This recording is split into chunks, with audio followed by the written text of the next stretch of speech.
आज संसारका धेरै मानिसहरूले विभिन्न ठाउँहरूमा विभिन्न तरिकाबाट एउटा उद्धार मुक्ति खोजिरहेका छन्।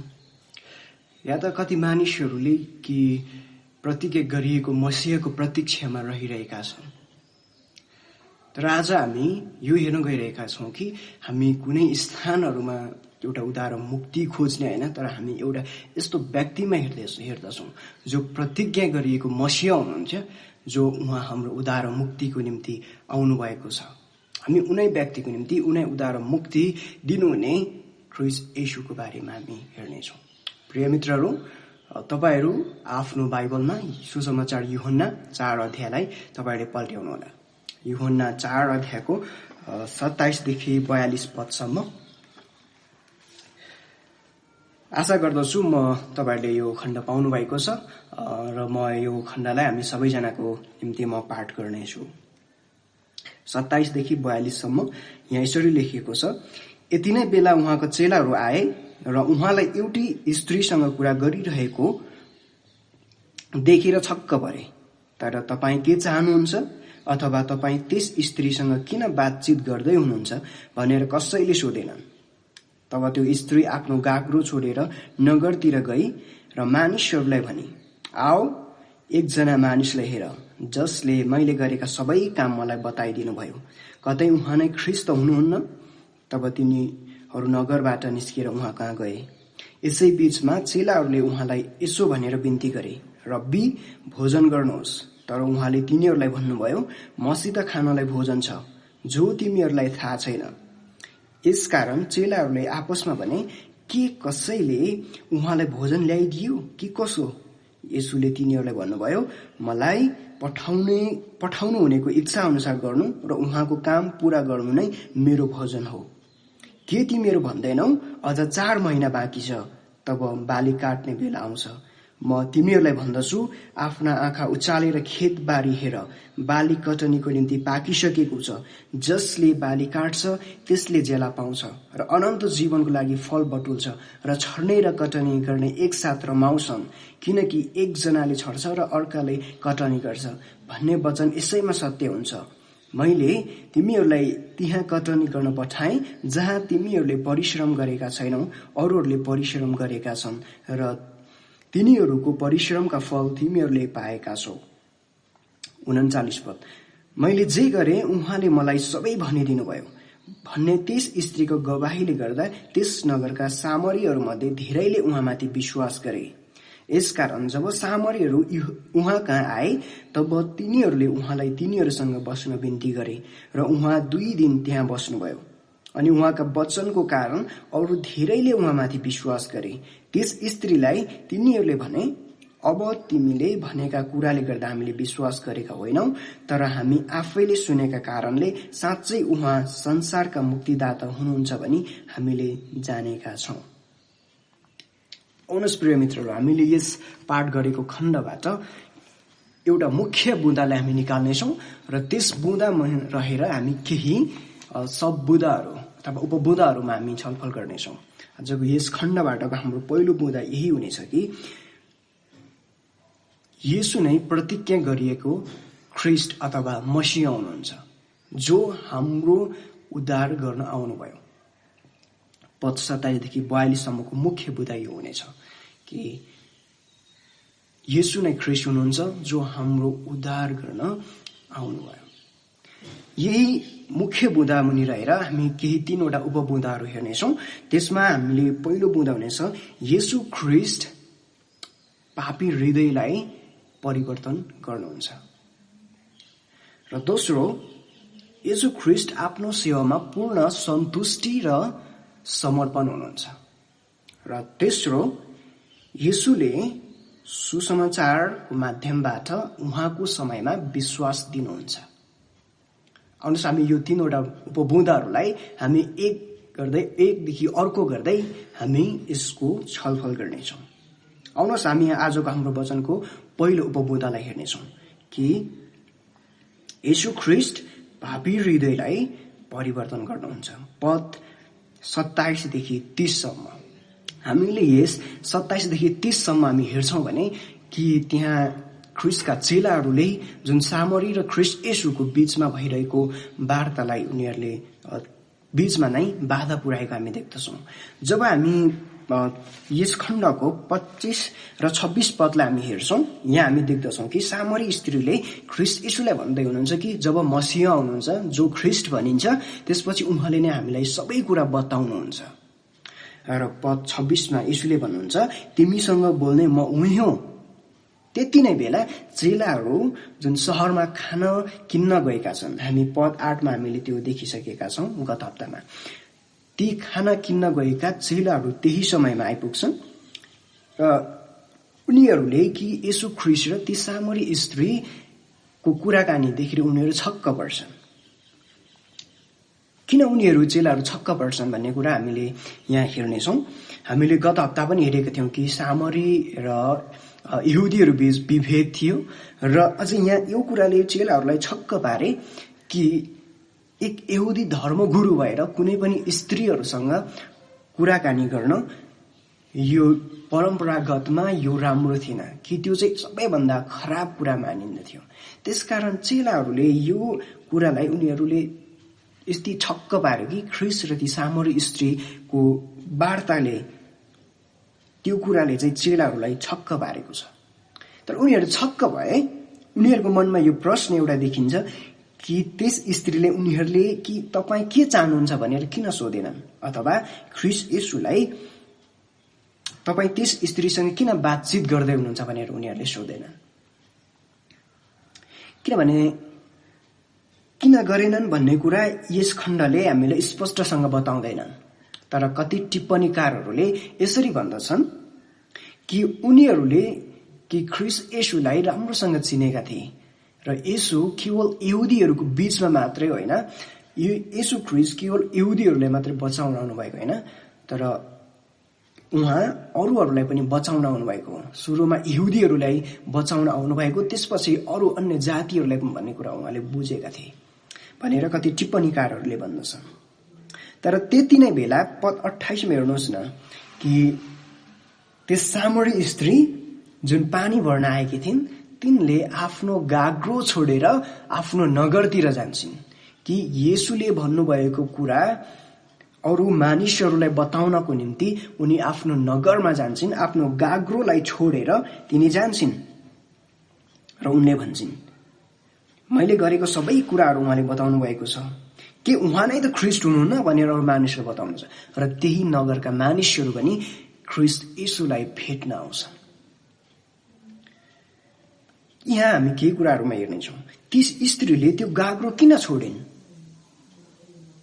यसको पनि हामी यहाँ स्पष्ट जवाफ पाउँदैनौँ।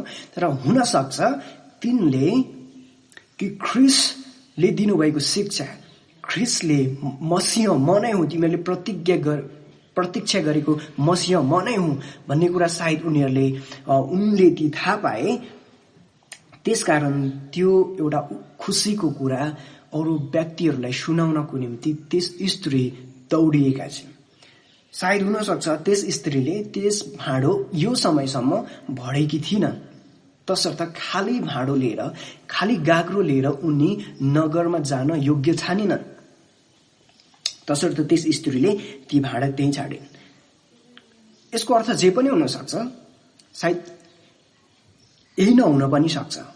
तर यहाँ सुसमाचार यूहन्नामा कि यस पुस्तक लेखकले हामीलाई यही बताउन चाहनुहुन्छ कि सामरी स्त्रीले किन यो गरिन् भन्ने कुराको मुख्य उद्देश्य यहाँ हामी देख्न सक्छौँ कि उनले ख्रिस्ट येशूलाई चिनेको कारण, जहाँ हामी पद 15 मा पाउँछौँ कि त्यस स्त्रीको आवश्यकता ख्रिस्टले देखाइदिनु भयो। पद 19 मा उनको पाप महसुस गराइदिनु भयो र पद 26 मा कि उहाँ नै उद्धारकर्ता मसीह हुनुहुन्छ भन्ने कुरा ख्रिस्टले त्यस स्त्रीलाई देखाइदिनु भयो। यही कुरा चाहिँ अरू मानिसहरूलाई देखाउनको निम्ति जुन ख्रिस्ट येशू नै जिउँदो पानीको मूल हुनुहुन्छ, उहाँ नै हाम्रो उद्धारक हुनुहुन्छ, प्रतिज्ञा गरिएको मसीह उहाँ नै हुनुहुन्छ, जसले हाम्रो हृदय परिवर्तन गर्नुहुन्छ, जसले हाम्रो उद्धार गर्नुहुन्छ भन्ने कुरा त्यस स्त्रीले थाहा गरेर नै उनी त्यो नगरमा त्यही परिवर्तित हृदय लिएर उनी ती मानिसहरूलाई पनि त्यो कुरा बताउन दौडिन्छन्। जस्तै कि कुनै एक बिरामीले एउटा डाक्टरको बारेमा सुन्छन्। त्यस बिरामीले थाहा छ कि उहाँले मात्रै चङ्गाई गर्नुहुन्छ भन्ने कुरा उनले थाहा पाएकी छिन्। र त्यही समयमा त्यो डाक्टर आउँछन् र ती बिरामीको बारेमा सबै उनको समस्या सबै कुरा बताउँछन् र उनको जुन समस्याको निम्ति उहाँले समाधान गर्नुहुन्छ कि उहाँलाई नयाँ हृदय दिनुहुन्छ र त्यस व्यक्तिले नयाँ जीवन पाउँछ। विचार गर्नुहोस् त्यो व्यक्ति कति उत्साहित हुन्छ। त्यो व्यक्ति त्यत्तिकै रहिरहँदैन कि त्यस व्यक्तिले आफ्नो आफन्त आफ्नो साथीभाइहरूलाई तत्कालीन कतै फोन गरेर या आफ्नो आफन्तहरू भेट्न गएर उनले त्यो महान व्यक्तिको बारेमा बताउँदछन् कि उनले भन्छन् मैले ती व्यक्तिलाई भेटेँ, उहाँले मलाई ती सबै कुरा गरिदिनु भयो, मलाई नयाँ हृदय दिनुभएको छ भनेर भन्दछन्। त्यसैगरी यस स्त्रीले पनि जुन ख्रीष्टको बारेमा उद्धारकर्ताको बारेमा अरू व्यक्तिहरूलाई सुनाउनको निम्ति उनी दौडिरहेकी छिन्। उनी हतारमा उनी गएकी छिन्। त्यसरी नै प्रिय मित्रहरू कि एउटा सुसमाचारले परिवर्तित हृदय निष्क्रिय हुँदैन, यो एकदमै सक्रिय हुन्छ। त्यसकारण आज तपाईँ र म यो खण्डबाट यो उत्साह दिन चाहन्छु। तपाईँ र मेरो सुसमाचारले हृदयलाई कस्तो गरेको छ, कि हाम्रो हृदय सक्रिय भएको छ या निष्क्रिय भएको छ। कृपया म तपाईँलाई यो उत्साह दिन चाहन्छु कि सुसमाचारले कहिले पनि सुसमाचारले परिवर्तन गरेको हृदय, ख्रीष्टले नयाँ पार्नु भएको हृदय कहिले पनि निष्क्रिय रहँदैन। यो जहिले पनि सक्रिय हुन्छ सुसमाचार सुनाउनको निम्ति कि ख्रीष्टले गर्नुभएको उद्धार र मुक्तिको बारेमा अरूहरूलाई सुनाउन तत्पर हुँदछ। प्रिय मित्रहरू, हामीमा यो आचरण हुनुपर्दछ र ख्रीष्टले गर्नुभएको उद्धार र मुक्तिको निम्ति उहाँले जुन योजना लिएर आउनुभयो, जो पिताले पठाउनु भएको थियो, त्यस कार्यमा उहाँ पूर्ण समर्पित र त्यही कार्यमा उहाँ सन्तुष्ट हुनुहुन्छ। तसर्थ आउनुहोस् आजको हाम्रो दोस्रो बुँदा ख्रीष्ट यसो आफ्नो कार्यमा सन्तुष्ट हुनुहुन्छ र उहाँ समर्पण हुनुहुन्छ भन्ने विषयमा आजको हाम्रो दोस्रो खण्डमा हामी हेर्नेछौँ कि पद 31 देखि हामी 38 सम्म हामी हेर्नेछौँ। 31 मा हेर्नुहोस् न कि ती सामरीहरू गइसकेकी छिन् र येशूले त्यो समयमा येशूलाई आफ्नो चेलाहरू खाना लिएर आइसकेका छन् र उनीहरूले येशूलाई यो बिन्ती गर्छन्, रब्बी भोजन गर्नुहोस्। तर यो बिन्तीप्रति येशूको जवाफ हेर्नुहोस् न, कसरी उहाँले तिनीहरूले जवाफ दिए। 32 पदमा, मसित खानलाई भोजन छ जो तिमीहरूलाई थाहा छैन। कस्तो अनौठो जवाफ दिनुभयो। र चेलाहरूले त्यही अनौठो जवाफमा फेरि उनीहरू एक आपसमा बातचित गर्छन्। त्यो विषयमा उनीहरू छलफल गर्छन् कि कसैले उहाँले खाना लिएर दिए। फेरि यसुले त्यो कुरामाथि पनि फेरि जवाफ दिनुहुन्छ। उहाँले भन्नुहुन्छ पद 34 मा, मलाई पठाउनु हुनेको इच्छा अनुसार गर्नु र उहाँको काम पूरा गर्नु नै मेरो भोजन हो। यसको अर्थ के त? उहाँलाई कसले पठाउनु भयो? यहाँ ख्रीष्ट येशूले पिता परमेश्वरको बारेमा कुरा गर्दै हुनुहुन्छ कि हामीले 3 अध्यायको 17 पदमा हामी हेर्छौँ भने परमेश्वरले पुत्रलाई पठाउनु भयो र हामी यही यूहन्ना 6 अध्यायको 38 देखि 40 सम्म हेर्छौँ भने उहाँलाई पिताले पठाउनु भयो ताकि उहाँको मानिसहरूले उहाँमा विश्वास गरून् र अनन्त जीवन पाउन् भन्ने हेतुले उहाँले पठाउनु भयो। त्यसैगरी हामी पुरानो नियममा यशायाको पुस्तकमा हेर्छौँ भने कि पिताले आफ्नो पुत्र उहाँको मानिसहरूको निम्ति कि कुराको चोटहरू पाउनको निम्ति उहाँ आफ्नो हामी पापीहरूको उद्धारको निम्ति हाम्रा सारा अधर्महरू बोक्नको निम्ति पिताले पठाउनु भयो र ख्रीष्ट येशूले यो कुरा 2000 वर्ष अगाडि पूरा गर्नुभयो, जहाँ क्रुसमा उहाँले आफ्नो प्राण त्यागी हाम्रो उद्धार मुक्ति गर्नुभयो। त्यसैकारण यही कुरामा उहाँ सन्तुष्टि र तृप्त हुनुहुन्छ र यही पिताले पठाउनु भएको कार्यमा उहाँ निरन्तर लाग्नुहुन्छ कि मानिसहरूलाई उहाँले नयाँ जीवन दिनको निम्ति, कि ख्रीष्टमा आँखा लगाउन र विश्वास दिनको निम्ति उहाँ सन्तुष्ट हुनुहुन्छ। त्यसै कारण यहाँ ख्रीष्ट येशूले सामरीहरूलाई थियो गर्नुभएको कुरा हामी पाउँदछौँ। र यो कुरा गर्दै गर्दा ख्रीष्ट येशूले 35 देखि 38 सम्म आफ्ना चेलाहरूलाई एउटा मिसनको बारेमा उहाँले सिकाउनुहुन्छ कि उनीहरूले अझै पनि यो कुरा बुझेनन्। त्यसकारण उहाँले सिकाउँदै हुनुहुन्छ कि उहाँले एउटा दृष्टान्त, एउटा अन्नबाली र खेतको दृष्टान्त लिएर उहाँले चेलाहरूलाई सिकाउँदै हुनुहुन्छ। यहाँ येशूले चेलाहरूले बुझेको कुरालाई उद्धृत गर्नुहुन्छ कि चेलाहरूले एउटा अन्नबालीको बारेमा कुरा गर्छन्। कति टिप्पणीकारहरूले भन्छन् कि यो समय चाहिँ बाली पाक्नुभन्दा 4 महिना अगाडि यो भएको थियो भनेर भन्दछन्। त्यसकारण यहाँ येशूले यो दृष्टान्तलाई प्रयोग गर्दै हुनुहुन्छ कि ती अन्न पाक्नुभन्दा 4 महिना अगाडि यो भएको थियो। त्यसकारण येशूले चेलाहरूले भनेका कुरालाई उद्धृत गर्नुहुन्छ। चेलाहरूले भन्छन् बाली काट्नको निम्ति अझै 4 महिना बाँकी छ, तर येशूले भन्नुहुन्छ आफ्नो आँखा उचालेर खेतबारी हेर, बाली कटनीको निम्ति पाकिसकेको छ। येशूले के भन्दै हुनुहुन्छ? येशूले चेलाहरूलाई यही भन्दै हुनुहुन्छ कि माथि सामरी स्त्री गएर ती नगरमा सामरीहरूलाई येशूको बारेमा बताइरहेकी छिन् र उनीहरू येशू कहाँ आइरहेका छन्। त्यसै कारण येशूले भन्दै हुनुहुन्छ कि चेलाहरूलाई बारीतिर हेर, अर्थात् सामरीहरूलाई हेर कि उनीहरू आइरहेका छन् र यो समय यही हो कि उद्धार मुक्तिको कुरा गर्दै हुनुहुन्छ। उहाँले वास्तविक अन्न अनि खेतबारीको कुरा गर्नुभएको छैन, आत्मिकी उद्धार मुक्तिको बारेमा उहाँले कुरा गर्दै हुनुहुन्छ कि सामरीहरू आउँदै हुनुहुन्छ। यही नै समय हो कि उनीहरूको उद्धार मुक्तिको बारेमा, कि ख्रीष्टले उनीहरूको हृदय जान्नु भएको थियो। र उहाँले भन्नुहुन्छ 37 पदमा, किनकि एकजनाले छर्छ र अर्काले कटानी गर्छ भन्ने वचन एसाईमा सत्य रहन्छ। यही कुरालाई प्रेरित पावलले पनि यसरी भन्नुहुन्छ कि कोरिन्थीको पुस्तकमा, मैले रोपेँ, एपोलोसले पानी हाल्यो, तर परमेश्वरले नै वृद्धि दिनुहुन्छ। यो चेलाहरूलाई यही भन्दै हुनुहुन्छ कि अरू मानिसहरूले सुनाउँछन् कि आत्मिकी सुसमाचार कसैले सुनाउँदाखेरि नै तत्कालीन नहुन पनि सक्छ, कि परमेश्वरले त्यही समयमा उनीहरूलाई विश्वास र पश्चाताप नदिन सक्नुहुन्छ, तर उहाँले उहाँको समयमा त्यो दिनुहुन्छ। त्यसकारण यहाँ पद 38 मा भन्दै हुनुहुन्छ फेरि, मैले तिमीहरूलाई त्यहाँ कटनी गर्न पठाएँ जहाँ तिमीहरूले परिश्रम गरेका छैनौ, अरूहरूले परिश्रम गरेका छन् र तिनीहरूको परिश्रमका फल तिमीहरूले पाएका छौ।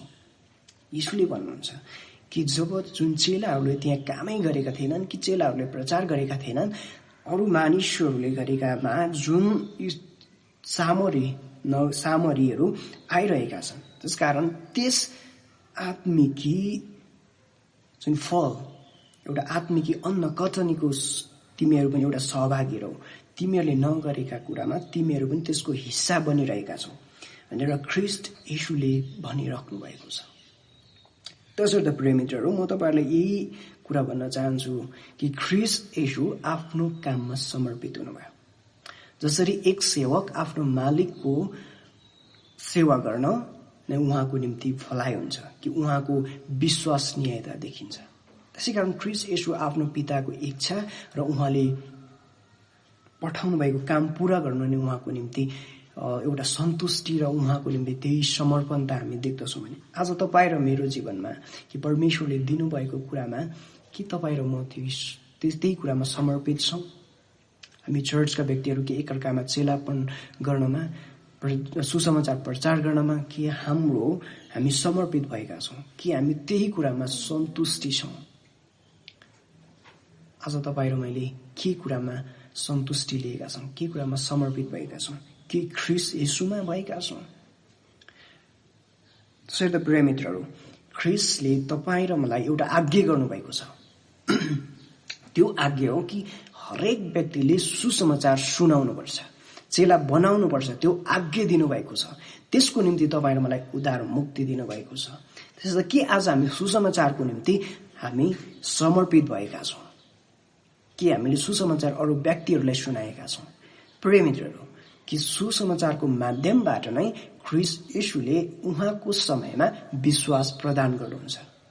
आउनुहोस् यही विषयलाई आजको हाम्रो वचनको तेस्रो बुँदामा हामी हेर्नेछौँ। तेस्रो बुँदा 39 देखि 42 सम्म।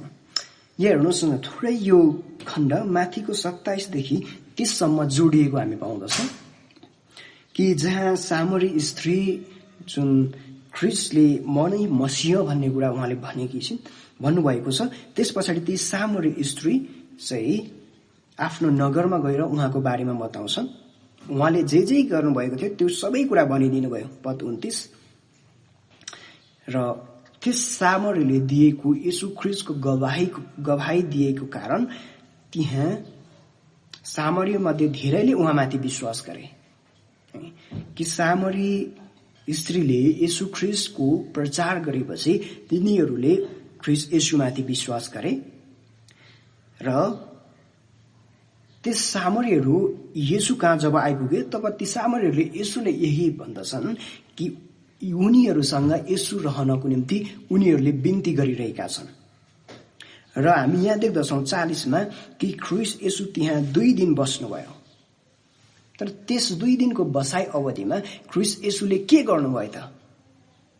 त्यसको जवाफ 41 पदले दिन्छ कि अनि उहाँका वचनको कारण अरू धेरैले उहाँमाथि विश्वास गरे। कि त्यस 2 दिनको समयमा उहाँ त्यत्तिकै त्यहाँ बस्नु भएन, उहाँले वचन प्रचार गर्नुभयो। उहाँ मसिह हुनुहुन्छ, जुन प्रतिज्ञा गरेको मसिह उहाँ आउनु भएको छ। उहाँले आफ्नो सुसमाचारको प्रचार गर्नुभयो, उनीहरूलाई पश्चाताप र विश्वासको आह्वान गर्नुभयो भन्ने कुरा हामी यहाँ देख्दछौँ कि उहाँले वचन प्रचार गर्नुभयो। उहाँले कुनै मनगढन्ती कुरा गर्नु भएन। कि पद 41 भन्छ कि उहाँको वचनको कारण फेरि अरू धेरैले उहाँमाथि विश्वास गरे। र 42 पदमा भन्छन् त्यस विश्वास गरिसके पछाडि त्यस स्त्रीलाई तिनीहरूले भने, जो जसले विश्वास गरे फेरि अरू धेरैले विश्वास गरे र उनीहरूले त्यस स्त्रीलाई भन्छन्, अब तिमीले भनेका कुराले गर्दा हामीले विश्वास गरेका होइनौ, तर हामी आफैले सुनेको कारण साँच्चै उहाँ संसारका मुक्तिदाता हुनुहुन्छ भनी हामीले जानेका छौँ। यसको मतलब यो होइन कि जुन सामरी स्त्रीले उनीहरूलाई दिएको गवाही गलत थियो भन्न खोजेको होइन, तर यहाँ उनीहरूले यो एउटा सुनिश्चित गरिरहेका छन् कि उनीहरूले नै ख्रिस्टबाट नै उहाँको वचन सुने, वचन प्रचार गरिएका उनीहरूले बुझे। त्यसकारण उनीहरूले भन्दछ कि अब हामी अझै सुनिश्चित भएका छौँ कि उहाँ नै हाम्रो मुक्तिदाता हुनुहुन्छ भन्ने कुरा। त्यसकारण हामी यहाँबाट देख्दछौँ कि ख्रिस्ट येशूले आफ्नो समयमा सुसमाचारको माध्यमबाट नै उहाँले विश्वास दिनुहुन्छ। कि हामी रोमीको पुस्तकमा हामी पाउँदछौँ कि विश्वास चाहिँ सुनाइबाट आउँछ, कि ख्रिस्टको वचनबाट आउँछ। त्यसकारण प्रिय मित्रहरू, आज तपाईँ र मैले ख्रिस्टको सुसमाचार प्रचार गर्नु आवश्यक छ। तपाईँ र मैले तपाईँ अनि मेरो आफ्नो जीवन गवाही होइन, तपाईँ र मैले ख्रिस्टको वचन, ख्रिस्टको सुसमाचार चाहिँ प्रचार गर्नु आवश्यक छ। कि यही नै उहाँको माध्यम हो जसबाट उहाँले नै विश्वास दिनुहुन्छ। हामीले प्रचार गरेको कारणले होइन, हामी माध्यम हो। त्यो सुसमाचारद्वारा उहाँले आफ्नो समयमा उहाँले नै विश्वास दिनुहुन्छ। त्यो विश्वास दिने काम तपाईँ र मेरो होइन, तर उहाँले दिनुहुन्छ। तपाईँ र मेरो काम विश्वास योग्य भएर सुसमाचार प्रचार गर्ने हो। प्रिय मित्रहरू, कि ख्रिस्टले नै मानिसको हृदय परिवर्तन गर्नुहुन्छ र उहाँले त्यो उद्धारको निम्ति 2000 वर्ष अगाडि पूरा गर्नुभएको छ, जुन कुरामा उहाँ सन्तुष्ट हुनुहुन्छ र उहाँले नै सुसमाचारको माध्यमबाट विश्वास दिनुहुन्छ। तपाईँ र मेरो जिम्मेवारी उहाँप्रति विश्वास जोग्याउने, उहाँले दिनुभएको एउटा आज्ञा जुन सुसमाचार प्रचार चेलापनका कार्यमा हामी समर्पित र त्यहाँ हामी सन्तुष्टि हुनुपर्छ। त्यहाँ नै हाम्रो अनन्त सन्तुष्टि छ कि ख्रिस्ट येशूले त्यो 2000 वर्ष अगाडि गर्नुभएको छ। तपाईँ र मेरो जिम्मा विश्वास योग्य भएर प्रचार गर्ने हो। त्यसर्थ म तपाईँलाई यो उत्साह दिन चाहन्छु कि हरेक समय हामी सुसमाचार एकअर्कालाई प्रचार गरौँ। आउनुहोस् हामी प्रार्थना गरौँ। परमेश्वर, हामी धन्यवाद दिन्छौँ कि तपाईँको पुत्र ख्रिस्ट येशूको निम्ति, जसले हाम्रो निम्ति 2000 वर्ष अगाडि हामीलाई उद्धार र मुक्ति दिनुभयो क्रुसको मृत्युमा नै र उहाँको पुनरुत्थानद्वारा हाम्रा हृदयका तृष्णाहरू उहाँले मेटाउनु भएको छ र उहाँले नै हामीलाई विश्वासमा ल्याउनु भएको छ। पिता, हामी निरन्तर प्रार्थना गर्छौँ हामीलाई सुसमाचार प्रचार गर्न र विश्वासयोग्य भएर तपाईँको कार्यमा समर्पित हुन तपाईँले नै सहायता गर्नुहोस्। प्रार्थना गर्छौँ ख्रीष्ट येशूको नाममा, आमेन।